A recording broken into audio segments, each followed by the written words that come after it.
ये last class में bills of exchange के बारे में पढ़ चुके हैं, जिसमें पढ़ चुके हैं कि विनिमय बिल क्या होता है, विनिमय बिल के कौन-कौन से पक्षकार होते हैं या कौन-कौन सी पार्टीज़ होती है, बिल्स का प्रारूप क्या होता है, विनिमय बिल के कौन-कौन से प्रकार होते हैं, बिल संबंधी व्यवहारों का लेखा कैसे करते हैं और बिल का पहचान क्या होता है, बिल का तिरस्कार या अनादरण क्या होता है। आज पढ़ेंगे इसके माध्यम से बिल का नवीनीकरण यानी रिन्यूअल ऑफ बिल। देखिए कई बार क्या होता है कि बिल के अनादरण के बाद या भुगतान तिथि से पहले स्वीकर्ता जो एक्सेप्टर होता है उसके द्वारा एक राशि चुकाने की असमर्थता व्यक्त कर दी जाती है लेखक के सामने कि वो उस तारीख को पैसा नहीं चुका पाएगा, तो उस संबंध में वो लेखक से प्रार्थना करता है कि वो दूसरा बिल लिखे तथा दूसरे बिल को लेखक द्वारा जो दूसरा बिल लिखा जाता है उसको स्वीकर्ता द्वारा स्वीकार किया जाता है ताकि उसको कुछ और समय मिल सके पेमेंट का भुगतान करने हेतु। देखते हैं इसको। बिल के अनादरण के बाद अथवा भुगतान तिथि से पहले बिल का स्वीकर्ता देय तिथि पर भुगतान करने की असमर्थता व्यक्त करते हुए लेखक से दूसरा बिल लिखने की प्रार्थना करता है ताकि उसको कुछ समय और मिल जाए। लेखक द्वारा इस प्रार्थना को स्वीकार कर लेने पर पिछले बिल की राशि तथा नए बिल की आगामी अवधि का ब्याज शामिल करके नया बिल लिखकर स्वीकार करा लिया जाता है। यानी इसमें ऐसा होता है कि जो लेखक द्वारा नया बिल लिखा जाएगा, यानी पुराना बिल तो अनादृत हो गया या उसने असमर्थता व्यक्त कर दी पेमेंट देने के लिए।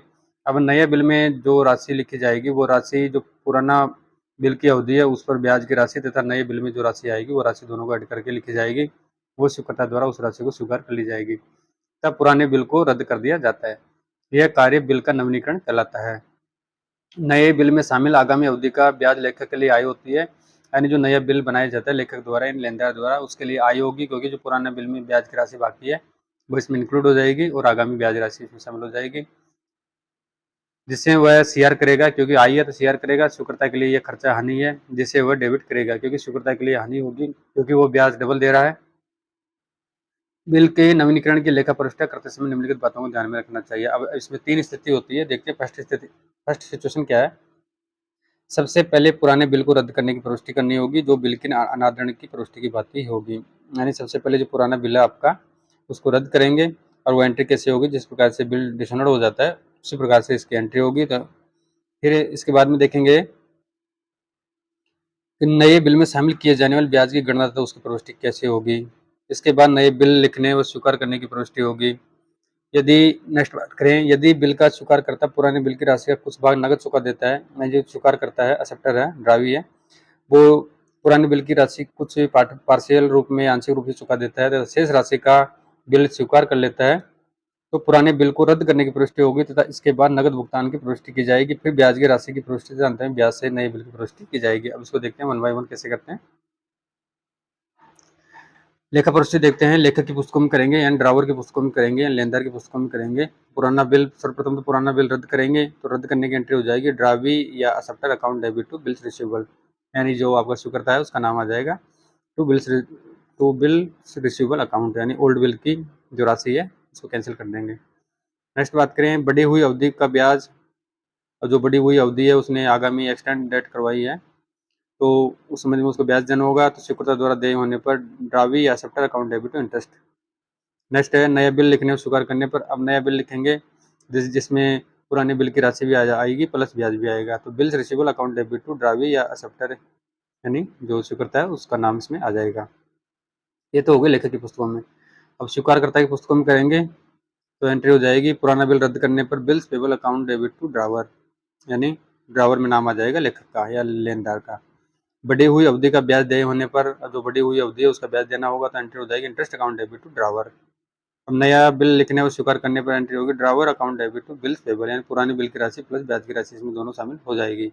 अब इसमें एक नोट है, यदि देय ब्याज का स्वीकारकर्ता द्वारा नकद भुगतान कर दिया जाए तो ब्याज की राशि को नए बिल की राशि में शामिल नहीं किया जाएगा। इसमें यह ध्यान रखना है कि जो स्वीकर्ता है, एक्सेप्टर है एंड ड्रावी है, उसके द्वारा नकद भुगतान कर दिया जाता है ब्याज की राशि का, तो ब्याज की राशि को नए बिल की राशि में शामिल नहीं करेंगे।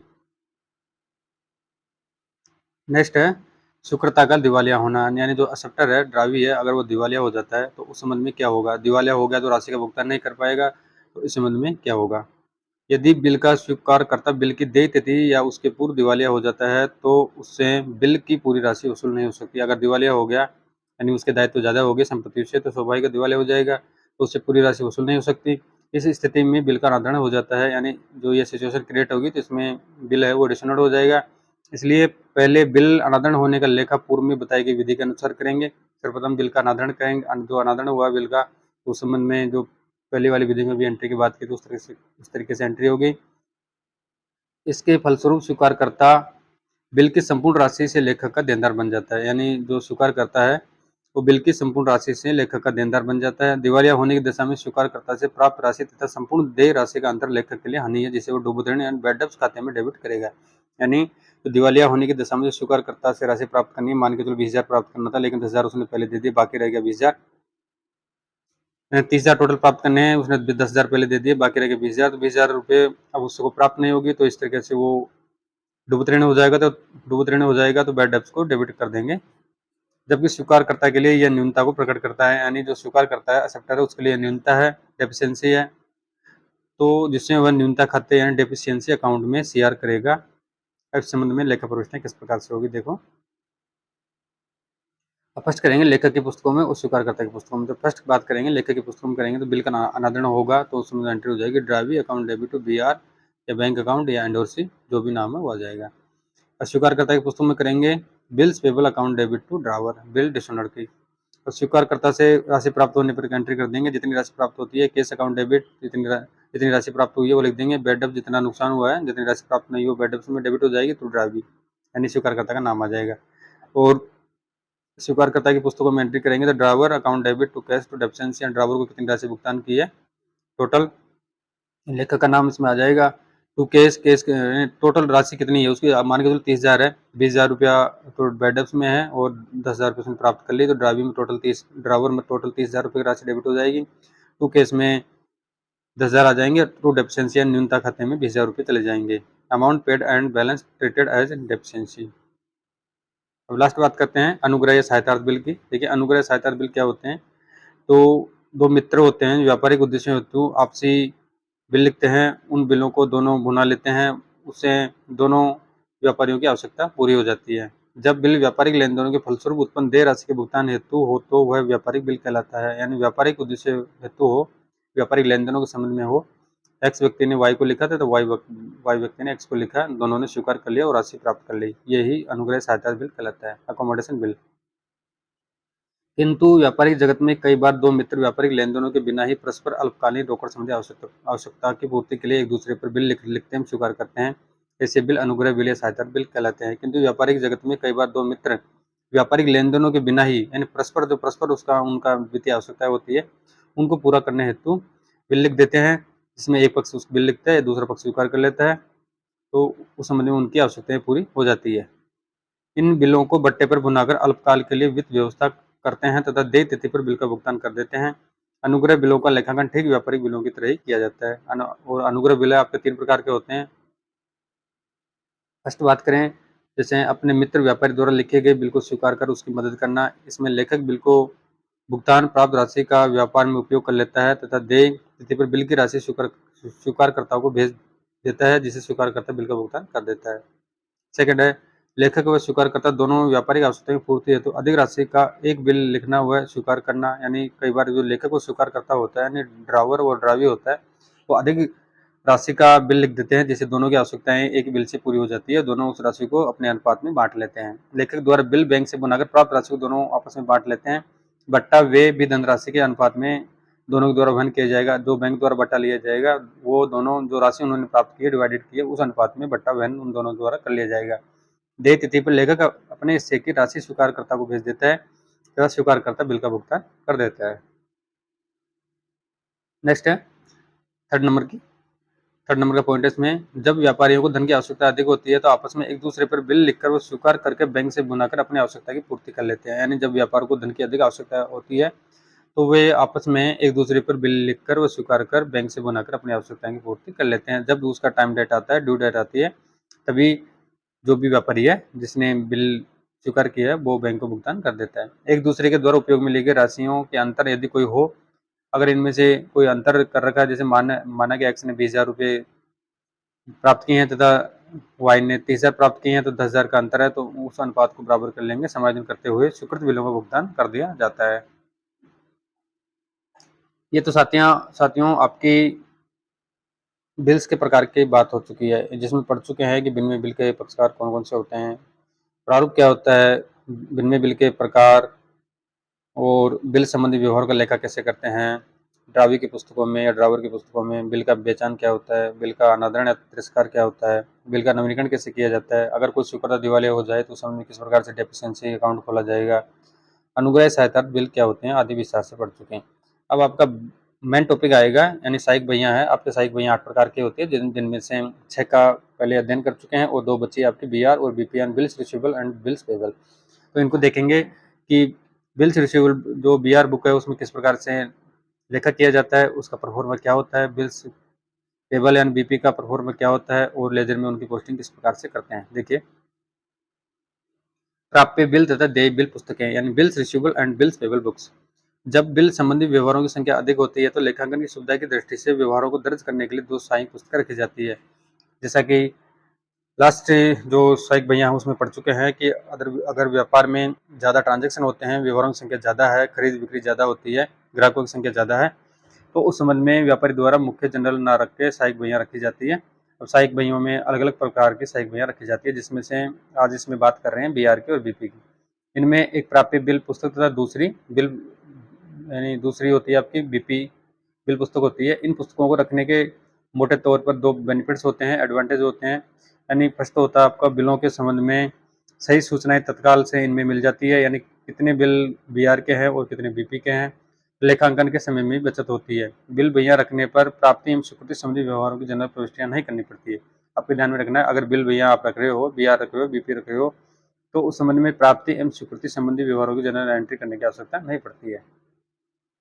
अब इसमें फर्स्ट बात करेंगे बीआर की यानी प्राप्य बिल बही की, बिल्स रिसीवेबल बुक की। इसमें प्राप्य बिलों का लेखा किया जाता है। इसका प्रारूप निम्नलिखित है। देखिए, इसमें प्रारूप होता है, एक तो होता है आपका ऊपर लिख देंगे बिल्स रिसीवेबल बुक लिख देंगे, सीरियल नंबर आ जाएगा, डेट आ जाएगा, जिस डेट को आपने बिल आपको प्राप्त हुआ है या बीआर में जो भी ट्रांजेक्शन हुए हैं, फ्रॉम होम रिसीव्ड किससे प्राप्त हुआ है, एक्सेप्टर कौन है, डेट ऑफ बिल क्या है, टर्म क्या है, कंडीशन क्या है, उसमें डेट ऑफ मैच्योरिटी यानी जो आपका जो उसकी देय तिथि होगी वो क्या रहेगी, लेजर फोलियो लिख देंगे, अमाउंट लिख देंगे और लास्ट में लिख देंगे रिमार्क्स, यानी कोई टिप्पणी हो तो उसमें लिख देंगे। और देय बिल का प्रारूप भी इसका विपरीत होता है, यानी जो कॉलम तो वही होते हैं लेकिन उसमें राशि उसमें से किसी प्राप्त हो रही थी और इसमें राशि किसको देनी है वो लिखते हैं। इसमें व्यापारी द्वारा स्वीकार किए गए बिलों का लेखा किया जाता है। इसका प्रारूप निम्नलिखित है, सीरियल नंबर आ जाएगा, डेट आ जाएगा, टू होम गिवन किसको देना है, पेई है यानी प्राप्तकर्ता कौन है, डेट ऑफ बिल है, टर्म है, डेट ऑफ मैच्योरिटी है, एलएफ है, अमाउंट है और रिमार्क्स है। अब इनको बात करते हैं कि खतौनी की। प्राप्य बिल बही से खाता बही में खतौनी कैसे करेंगे, यानी जिस प्रकार से सहायक बहियों में खतौनी की जाती थी सेम उसी प्रकार से इसमें खतौनी की जाएगी। अब इसमें अकाउंट का नाम किस प्रकार से टू में क्या लिखेंगे और बाई में किस प्रकार से लिखेंगे, यानी डीआर में कैसे लिखेंगे और सीआर में कैसे लिखेंगे। अब देखते हैं इनको। प्राप्य बिल से प्राप्य बिल खाते तथा बिल देने वाले व्यक्तियों के खातों में खतौनी की जाती है, यानी जो बीआर बही होती है उसमें बिल खाते तथा बिल देने वाले व्यक्तियों के खातों की खतौनी की जाती है, खातों में खतौनी करते हैं। इस बही के योग से बिल खाते यानी जब जब इस बही का जब ट्रांजेक्शन पूरे हो जाते हैं तो इस बही का योग लगाया जाता है।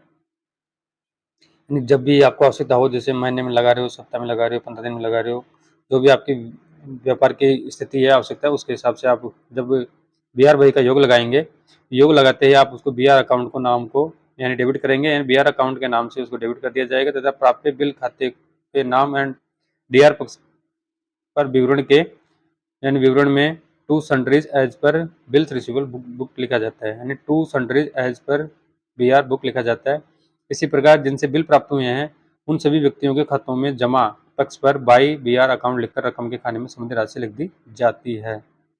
नेक्स्ट बात करें देय बिल बही खाते से खाता बही में खतौनी कैसे करेंगे। देय बिल बही से बिल खाते तथा बिलों के लेखकों यानी जो लेखक होते हैं के खातों में खतौनी की जाती है, यानी इसमें तो जो बिल खाता होता है तथा बिल के जो लेखक होते हैं उनके खातों में खतौनी की जाती है, यानी बीपी में तो। और जो बीआर की बात करें तो बिल में जो प्राप्य बिल खाते तथा बिल देने वाले व्यक्तियों के खातों में इनकी खतौनी की जाती है।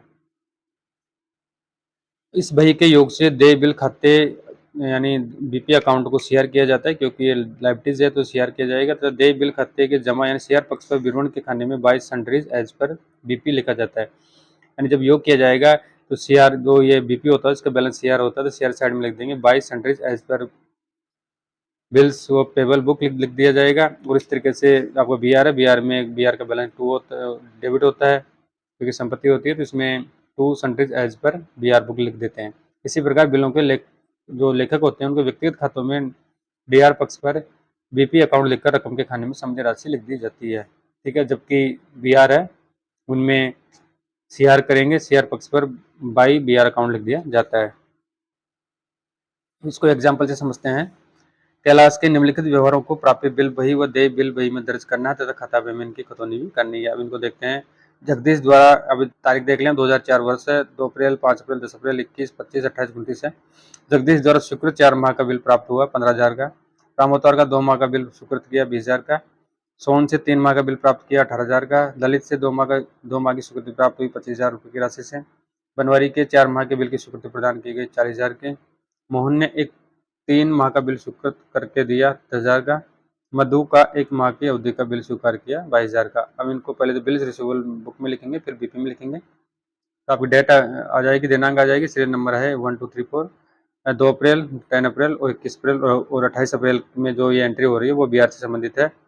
अब इसमें कह रखा है कि फ्रॉम होम रिसीव्ड, यानी तो जगदीश से प्राप्त हो रहे हैं। एक्सेप्टर इसमें जगदीश है, ठीक है। बिल की तारीख आपकी 2 अप्रैल है, 4 मंथ का टर्म दे रखा है, तो मैच्योरिटी हो जाएगी इसकी 5 अगस्त को,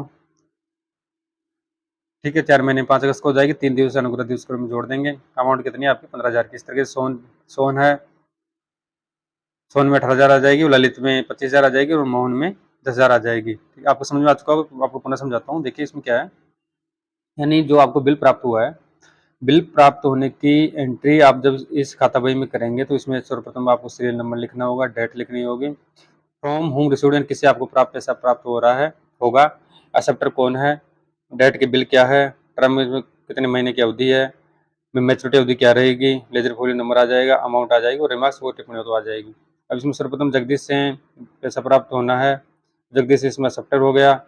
2 अप्रैल को ट्रांजेक्शन किया, 4 मंथ की वैलिडिटी है, यानी इसकी 4 महीने की ड्यू डेट है, एंड 4 महीने पश्चात में भुगतान करेगा तो 5 अगस्त को इसकी मैच्योरिटी डेट हो जाएगी, यानी 120 दिन प्लस 3 डेज कर देंगे तो 5 अगस्त आ जाएगा।